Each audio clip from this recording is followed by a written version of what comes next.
All right, welcome to this explainer. Look, if you're running an e-commerce brand right now, you know there is absolutely nothing more agonizing than spending your hard-earned money on ads, watching those clicks roll in, and then crickets. Literally zero sales. It's peak frustration, right? Well, today, we're going to solve that exact mystery together. I mean, how many times have you found yourself sitting there just obsessively refreshing your Shopify dashboard, crossing your fingers that the numbers have magically changed? You ran the ad. People are clearly visiting your store, but then nothing. Just visitors arriving and vanishing like ghosts. It creates this awful anxiety, doesn't it? You start second-guessing your product, your market, basically your entire business. But here's the thing, the real reason this is happening is something most people simply aren't talking about. Stick with me here, because over the next few minutes, I'm going to share a highly specific framework that has repeatedly taken brands from zero sales to consistent revenue in less than 48 hours. We are uncovering the invisible force killing your store and exactly how to fix it. Okay, let's dive right into this. You've probably heard the classic advice. Change your creatives, test new audiences, increase your budget, maybe launch more ad sets. Sound familiar? And you've probably tried all of that, and it didn't work. Why? Because the ad isn't the problem. Think about it. Facebook's job is simply to send you traffic. If people are clicking, your ad is doing its job. The breakdown is actually happening after the click. The real problem? It's your post-click store experience. Which brings us to Section 1, the invisible trust gap. When someone clicks your ad, their brain makes a lightning-fast decision in under 3 seconds. And they aren't asking, hey, is this a good product or is this a fair price? No, the absolute first subconscious question they ask is, can I trust this place? If your store doesn't immediately scream yes, they're gone forever. They'll just head straight over to Amazon to buy from someone they already know and trust. This is what we call the trust gap. It's that fatal disconnect between a successful click and a credible, friction-free store experience. So, what actually widens this gap and destroys trust instantly? Well, it's things like slow load times, generic product photos that look like they were yanked straight from a stock site, zero reviews, or confusing copy that totally doesn't match the ad they just clicked.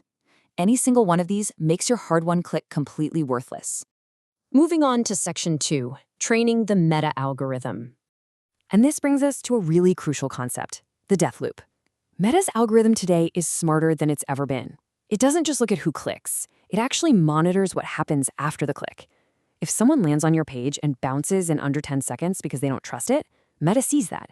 It learns your post-click experience is bad, and it silently starts showing your ads to lower quality audiences. Your cost per thousand impressions goes way up, your click-through rate drops, and you just start getting garbage traffic.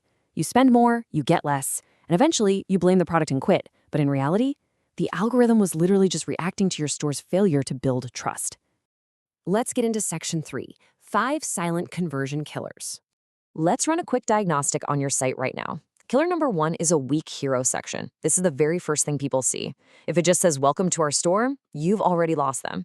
Instead of selling with fluffy, generic copy like, glow with our natural skincare, you really need to speak directly to the customer's pain. Shifting to something like, finally, skincare that actually works for sensitive skin makes the customer feel immediately understood. It's the same ad, same traffic, but that message suddenly builds an instant connection.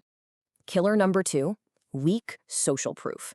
Look, we live in an era where buyers can spot fake text-only 5-star reviews from a mile away.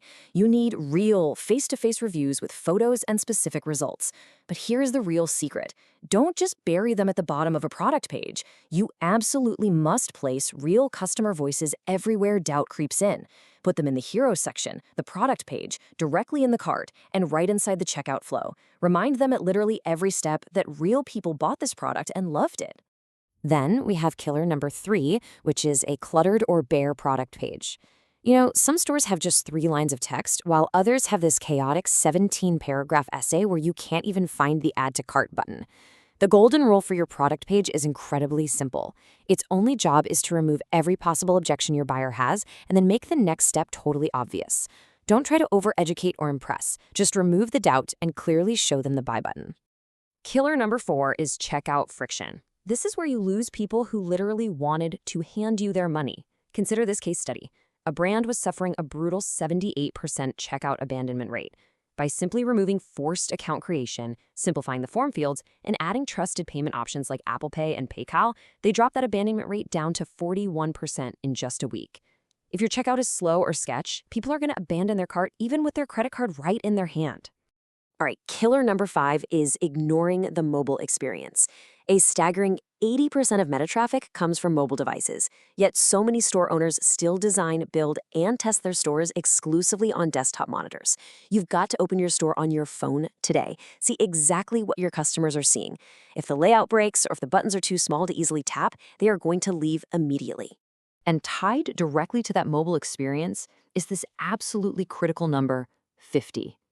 I really want you to go to Google PageSpeed Insights right after this explainer and test your mobile speed. If your score is under 50, every single second of load time is actively burning your ad budget. I mean it. There's no brilliant ad strategy in the world that can outperform a store that takes 6 seconds to load on a smartphone. Fix your speed, or you are literally just paying to send people away. Now for Section 4, fixing your offer structure. Once your foundation is completely repaired, you're ready for the advanced tactics. To combat ad fatigue in 2025, you can't just change the background color of your image and call it a brand new ad. No, you need to rotate your emotional angles. Instead of just pushing a discount, structure your offer to speak to completely different psychological triggers. Test an angle focusing on the fear of loss. Test another one on the desire for status. And test a third focusing heavily on their frustration with their current broken solutions. Just let the data tell you which emotion your audience actually responds to, and then double down on that. Here is the ultimate proof of why this entire system actually matters. By fixing these exact foundational post-click issues, speed, message match, social proof, and offer structure, one client took their return on ad spend from a money-losing 0.8 to a highly profitable 3.4 in just 3 weeks. And the best part? They didn't even touch their ad budget. They simply fixed what happened after the click. They built trust, which essentially trained the algorithm to send them better buyers. So I want to leave you with this final provocative thought. Are you building a store for products, or are you building a system for buyer psychology?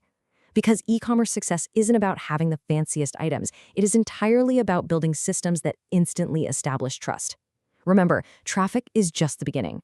Closing that trust gap is what actually pays the bills. Audit your store and watch your conversions transform.